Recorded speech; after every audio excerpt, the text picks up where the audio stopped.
talk about the Moplah genocide of the Hindus, we are seeing that the left-wing government in Kerala, the Congress party, all the secular parties in India are celebrating it as a great uprising against the British rule in India, a great uprising against oppression, Right. whereas it was nothing but the part of the pan-Islamist Khilafat movement, which resulted in one of the worst massacre of Hindus in the history, in the modern history of India.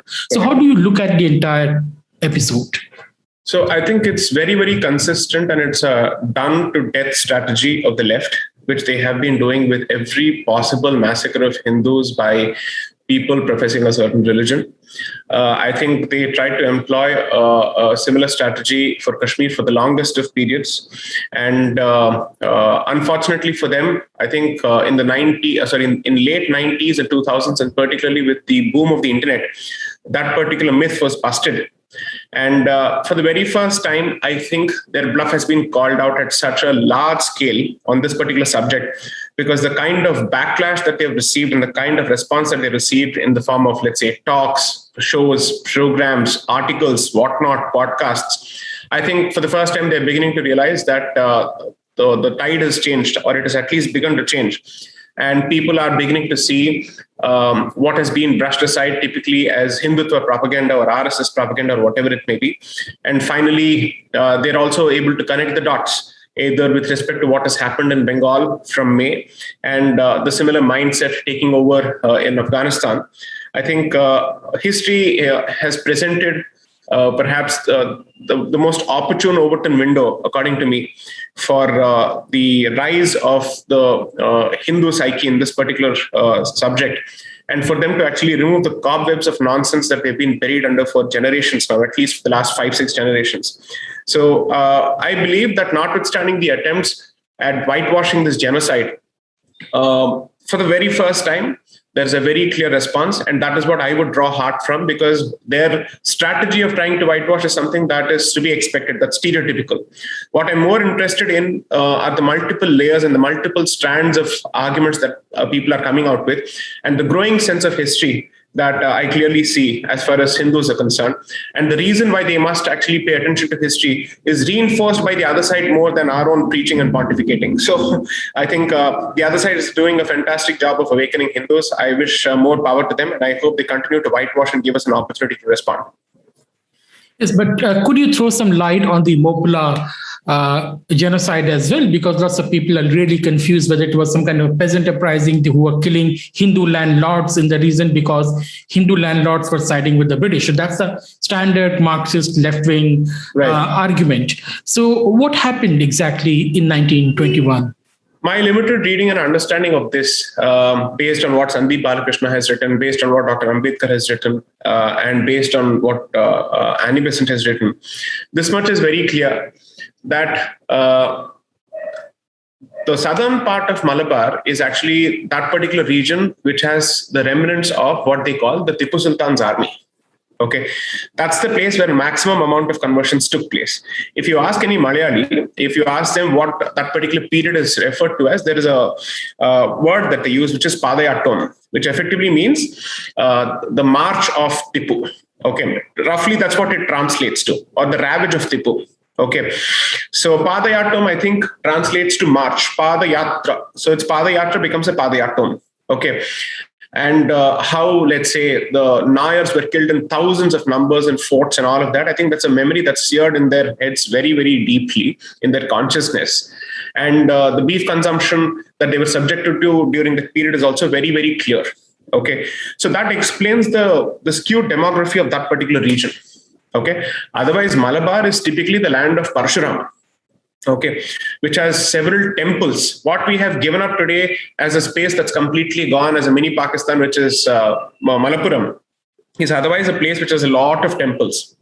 And something that I would like to inform your viewers is that there is a grassroots movement that is going on in that particular part of the country, where a lot of Hindus are taking back temples and reviving temples and beginning to use temples as temples. Okay, so that's the history of this place.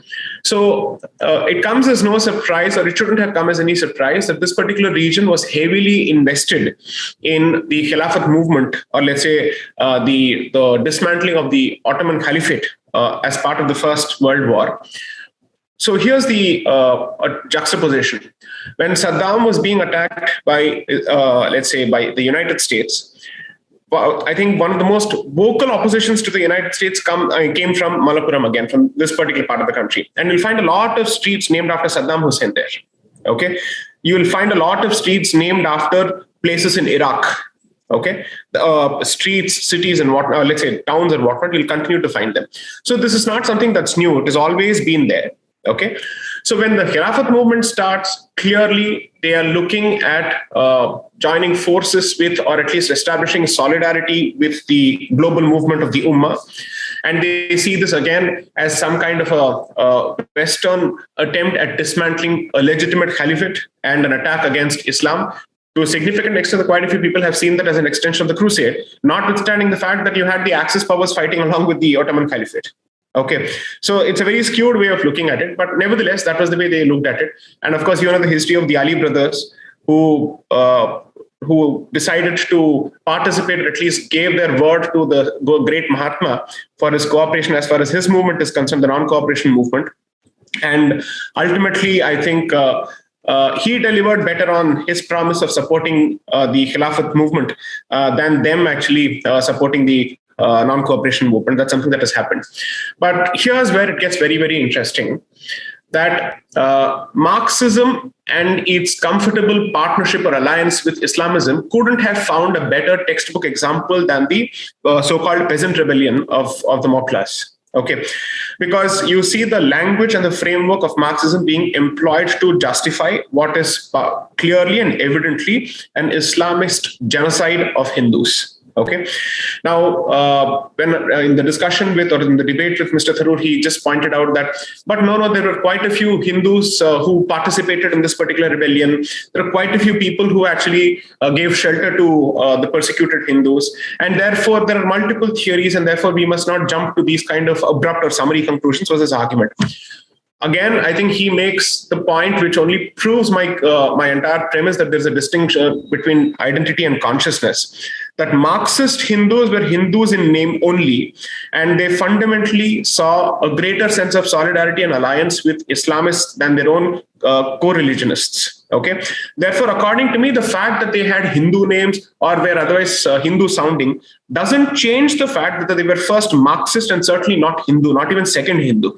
Okay, so considering that, this particular logic that they keep using is a convenient way of weaponizing identity as opposed to focusing on the consciousness, which is to say, notwithstanding the fact that you may have a Hindu identity, do you behave like a Hindu? Do you consider this yourself as part of this particular community? Do you stand up for your community's rights? The fact is that no one who is a Marxist can ever profess to be a complete Hindu. There are very few exceptions, very few honorable exceptions. Okay, so considering that, this is a textbook instance where people must read over and over again the role of Marxism in providing the justifications, the intellectual justifications, and the hypocritical justifications for Islamism. This has happened all along, whether it's in history or elsewhere. So they start creating this particular justification, and this movement effectively sees Hindus as collaborators along with the colonial masters, and they see both of them as usurpers of what they see are Muslim lands. Okay, so if they see this as Muslim land and they believe that the former colonizer or the one who has been defeated is now in cahoots with the current ruler, which is the British master, both of them are common enemy. Okay, so a rough equivalent, a very crude equivalent is the way the Islamists in Kashmir see the alliance between, or the perceived alliance between the Indian army and Kashmiri Hindus. Okay, which I think this director, Bharadwaj, comes out very clearly in his movie Heather, and that's effectively how he was projecting this entire thing, where he says he sees Hindus as informers of India and the Indian army as a colonizing entity, which is there only to protect Hindus to the detriment of Muslims. So that is more or less the psyche that even informs the entire genocide of Hindus in Malabar. Now, what is important to note is that notwithstanding the fact that certain Muslims may have actually sheltered Hindus, which is contestable, all the leading leaders and thought leaders and the men on the street of this so-called movement or the so-called rebellion were very clear about their solidarity in the name of Islam and their solidarity with the establishment or the re-establishment of an Islamic caliphate. That, according to me, takes away any semblance or smidgen of any secular character of this particular massacre. This was not a movement. This was not a rebellion by any stretch of imagination. The fact that the people who were landlords happened to be Hindus is just a happy coincidence. Their landlordship is merely a happy coincidence. But the primary aspect of their identity, which was the focus of this entire action, was the Hindu identity and not the fact that they were landlords. The Hindu landlord is the problem, not the fact that he was just a landlord, because the lands were taken over and these were supposedly Muslim lands. Now, the accounts are very, very clear of the number of naked parades, the number of gang rapes, the number of pregnant women killed, the number of people who were decapitated, the mass change in demography of the entire region. What you see today in terms of the population distribution in North Kerala and Malappuram and all of that is significantly as a consequence of this particular genocide. But most importantly, this is perhaps one of those few genocides which have happened in Kerala, which were decently covered and well reported through first-hand accounts and let's say eyewitness accounts. Otherwise, I recently read that between 1838 and 1921, at the very least, you had half a century such incidents. That is at least 50 such incidents, okay, of comparable scale or at the very least of smaller scale. In Kerala? In Kerala, after 1838. Okay, so the Hindus of Malabar weren't witnessing this for the very first time, but the savagery and the kind of atrocities that were meted out and committed as part of this particular genocide is the reason why it was captured so well. And you have to understand, between 1838 and 1921, the British establishment was still in the process of establishing itself in certain parts of the country in terms of the administrative structure. Okay, it's only after 1857 that the crown takes over and then there's a proper system. Until then, it's the company running the place like a bunch of mercantile people. Okay, now therefore, this effectively translates to what? Greater presence of gazetteers, greater presence of historians, greater presence of administrators who are in a position to record every atrocity. That's precisely why this particular atrocity was covered so beautifully in 1921. Okay, so there's a decent chance that something of this nature or at least comparable scale would have happened before 1921, okay, but may not have received the same kind of coverage simply because the infrastructure was lacking. Okay, so according to me, this whitewashing is a textbook instance of the template that has been applied across the country.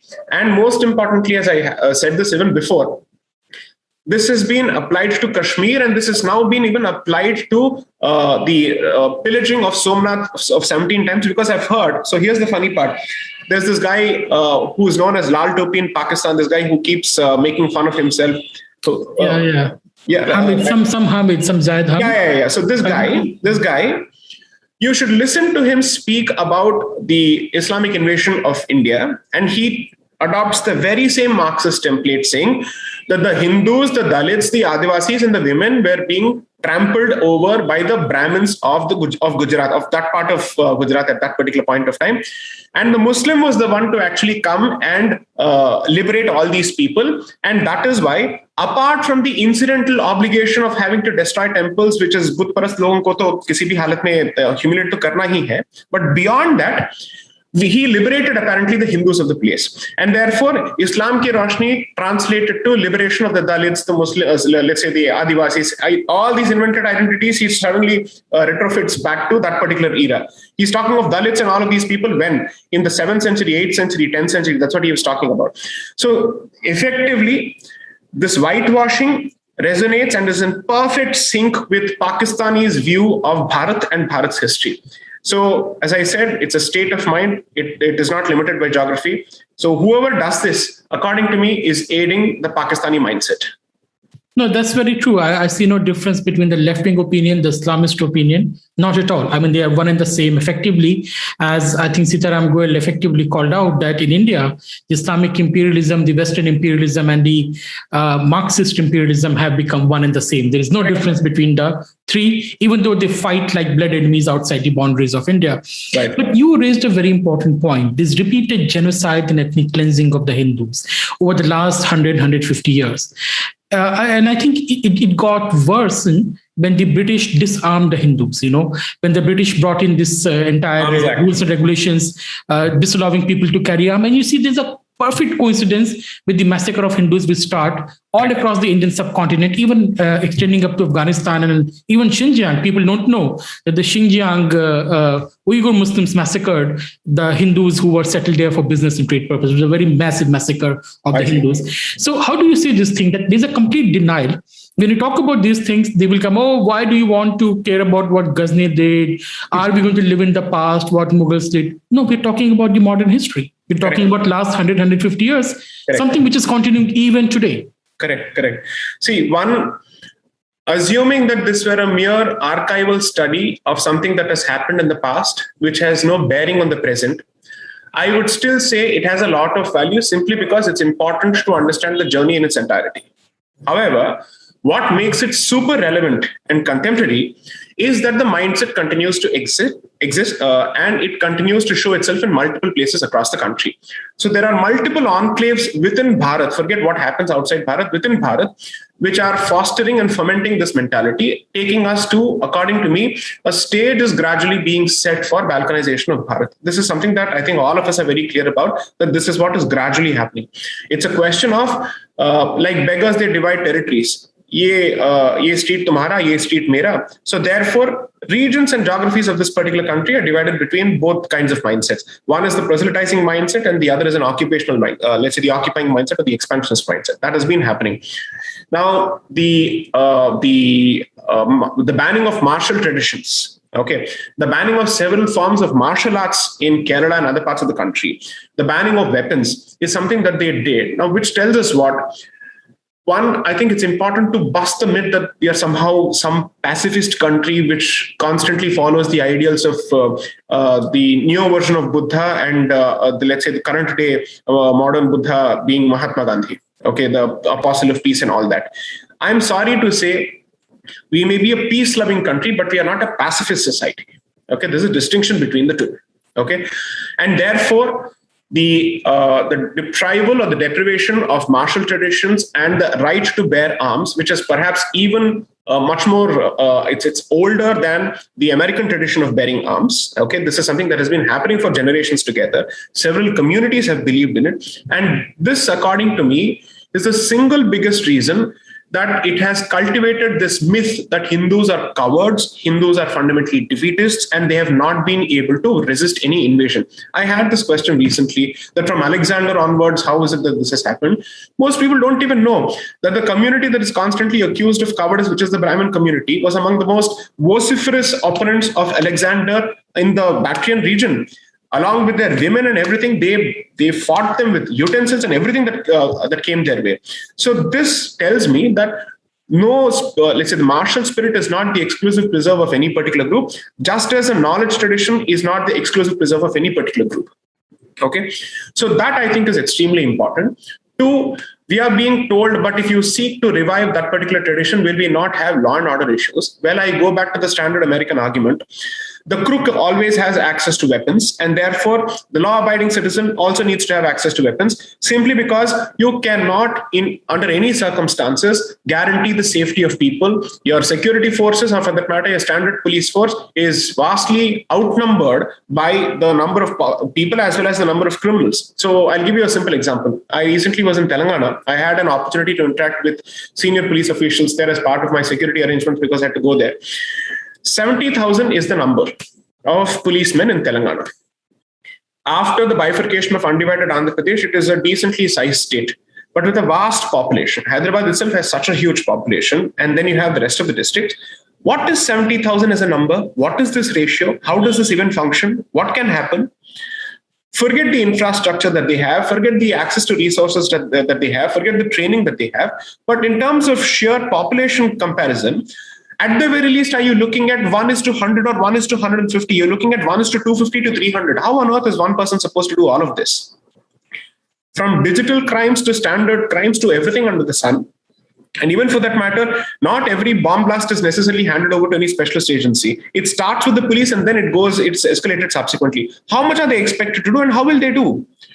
So the revival of a martial tradition and the decentralization of the use of force, not violence, is something that we have to seriously consider. Arms Act must be revisited. At the very least, I'm not looking at, let's say, firearms, but other kinds of arms, which are something that have been traditionally kept in houses, has to be kept, because you see, then the only option left is to have a sickle as saying that you're a farmer. Okay. But you know this in our living memory, in 2012, in the Kokrajhar riots, okay, those people who are loyal to this particular country and who continue to, let's say, hold on to the indigenous faith systems of this country, were the ones to be massacred with AK-47s and whatnot. And their first request was, your security forces don't seem to reach in time. State is not able to help us in time. At least give us the bloody weapons. We'll take care of ourselves. Now, here's the simple question. If, let's say, certain communities in West Bengal had access to weapons, I don't think it would have been possible to commit this kind of a mass massacre of thousands of people, gang rapes and whatnot. These are realities. The fact is that the Indian state continues to be a soft state with respect to those communities which swear allegiance to the flag, which swear allegiance to the civilization. And therefore, from that perspective, I think a real discussion surrounding the Arms Act is extremely important, because with the changing demography and the demographic inversion being a reality in several parts of the country, we are looking at a serious law and order problem. And to assume that this particular demographic inversion results in violence only with respect to one particular community is wrong. Andhra Pradesh is a staring example, simply because quite a few temple-related events have been stalled by communities which are not Muslim, and church groups are actually supporting them. You've had incidents where the rathas of temples have been burnt just before important events. Okay, just Google for this event called the Antarvedi event. Okay, it's Antarvedi is an episode that happened in Andhra Pradesh early this year, when the chariot of the temple was actually burnt. Okay, cross plantation is happening across Andhra Pradesh. Takeover of lands, encroachment is happening, and small churches are mushrooming all over the Tirumala hills. Okay, all of this is happening. So at some stage, you anticipate this. I'm sure the best person to actually shed much better light on this is Aravindan Neelakantan, because he'll tell you what happens in Kanyakumari and southern parts of Tamil Nadu.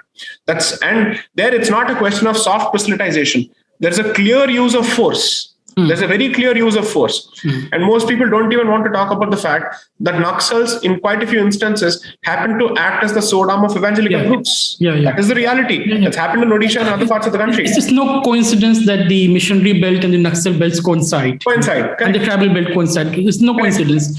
I fully agree with your point, Sai. And when it comes to Indian state, it's not a question of soft and hard state. It has essentially been a ghost state for the 70 years. We just don't have numbers, as you just have told us. We don't have police, we don't have doctors, we don't have teachers. We need a massive expansion of the state. And this is why I disagree with the libertarian argument of, cutting down the size of the state and what. We don't have the size to begin with, right? Correct. America has 5 times more public employees than India, population-wise, per thousand, number-wise. But my last point, Sai, is about we have just seen the complete annihilation and the end of Hindu presence in Afghanistan, which did not happen even during the time of Gauri and Ghazni. Correct. There's a direct line what happened 100 years back in 1921 to what is happening in 2021. Complete annihilation, wipeout of the Hindu presence in an area which was one ruled by Hindu Shahi rulers.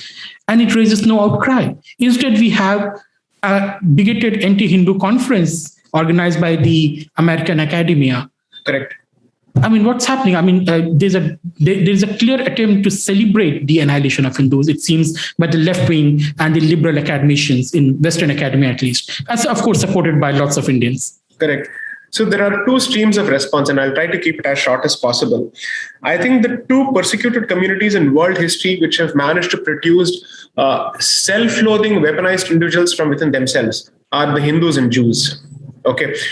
Among the most vociferous opponents of the existence of Israel are left-wing Jews within Israel as well as in America. Okay. And they populate American academia. Okay. And these are the people who actually actively mainstream wokeism. Okay, and I wouldn't be surprised if Hindus and Jews, let's say the non-practicing left-wing variety, are the ones at the forefront of woke stupidity in America. I wouldn't be surprised even one bit. Okay, that's something that is the unfortunate reality of both communities. For some reason, despite being slapped around for thousands of years, them much longer than us, Okay. At the very least, we have had a country, we've had a home, we have fought, we have retained all of that. That's been a nomadic community for close to 2000 years since the Roman invasions. And still they somehow think of the Stockholm syndrome has been significantly internalized by vast sections of the Jewish community. That's an unfortunate reality. So while sometimes we look at Israel and say, "Wawa, kya kar diya, ye kar diya," this is also the reality that we have to face. Okay. So much so that if you go to Israel, they'll tell you that female members of the IDF are now vulnerable to love jihad. Okay. And they are turning. That's something that's happening. Okay. Now, second, coming to the point that you just made, it takes me to a slightly different argument. Let's have a rethink on the CAA, not just on, let's say, extending the cutoff dates and something else. See, one of the things that we have to consider is obviously having an Indian magic carpet policy, which is to say, let's get them all here, is the most sane policy, simply because they are outnumbered vastly.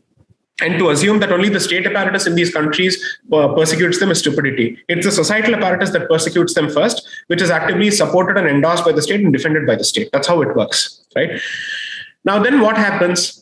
As a country, you have a certain obligation, and as a civilization, you have another obligation. As a country, your obligation towards these Indic communities is bachao unko kisi bhi halat mein unko yahan pe leke aao. As a civilization, your obligation is to protect and preserve that space apart from protecting the people. Okay, which means if India had greater clout and if India had, let's say, greater strategic influence, it should keep them there and protect them and tighten the screws on the regime and think of retaliatory measures if Indic communities and minorities are hurt. That way you retain your space and connection to that particular place. Obviously the easier alternative is unko sabko wahan se leke aa jao. But the consequence is the Hindu connection is gone. And it cannot be revived in the foreseeable future. And even if there is a repatriation of Afghan Muslims from Bharat back to Afghanistan, I don't think the Hindus would want to go back, or they'd be welcomed with the same kind of, let's say, warmth. Okay. With all this, I think Bharat seriously needs to start thinking of a greater Bharat by way of a strategic influence in the long run. If that does not happen, this space will shrink even further. Okay. The hope that the support to the Balochis will result in better safety for Hindus, I'm sorry, that's a mirage. I haven't seen that happen yet. Suddenly there are calls of peace and Hindu-Balochi brotherhood that are very convenient. That's happening on Twitter and other places. But is that how you treated Hindus when you were the princely state of Kalat? That's a question I'd like to ask. Did you participate in the riots? Did you kill Hindus? Did you destroy temples? Now suddenly, since you're at the receiving end of the same barbarity that you meted out to Hindu communities, you're singing a different tune. Okay, so we need to be very, very clear about this. I don't want to be swept by any mushy notions of Vasudhaiva Kutumbakam at this stage. Uska time aayega, uska time abhi nahi hai. Okay, so the fact that 1921 and 2021 in such a short span of time we have lost another space, and there's a whitewashing that's happening of the genocide that has happened in this country, tells me that we are closer to the worsening of the situation as opposed to it improving. Okay, because despite partition, today there is a greater normalization and acceptance of Taliban 2.0 within this country, with several student organizations actually successfully celebrating the takeover of Afghanistan by Taliban from within India. Close to 8,000 to 10,000 students, and you look at social media and other places, these guys celebrate it. Okay, so I'm not sure we're actually in a better situation. Perhaps I think this is the best possible window to reawaken the dharmic psyche and tell them, remember the valor of your ancestors, and whatever shackles bind you, try to break free of them in the interest of civilizational existence and protection. I leave it at that. Exactly. I fully agree to that, Sai. And I keep saying when people say 1,000 years of slavery or 700 years of slavery, I say, no, it was 1,000 years of resistance. Correct. So on that note, Sai, let's end this discussion for today. Maybe we will meet again to discuss something other from this thing, maybe something more hopeful and cheerful. Right. But thanks a lot for your time, Sai. Thank you. Thank you. Namaste.